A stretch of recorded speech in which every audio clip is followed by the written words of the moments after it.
I gjithë territori i qarkut Kukës është përfshirë nga rreshtje shiu me intensitet të ulët në zonat të ulta, ndërsa në zonat malore mbi 700 metra mbi nivelin e detit janë shënuar rreshtje bore.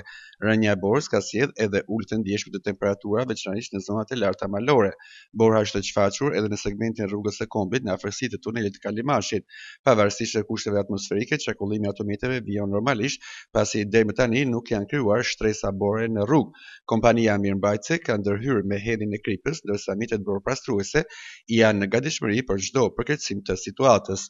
Autoritetet raportojnë se situata paraqitet në kontroll dhe po monitorohet në mënyrë të vazhdueshme. Nga Bashkia Kukës së Hazëve Tropoj nuk ka raportime për problematika apo situata emergjente. Sa i përket furnizimit me energji elektrike, i gjithë qarku i Kukës furnizohet normalisht me përjashtim të njësive administrative Margegaj dhe Legbibaj, si dhe fshatit të Berish në njësinë administrative Bytyq, Bashkia Tropoj.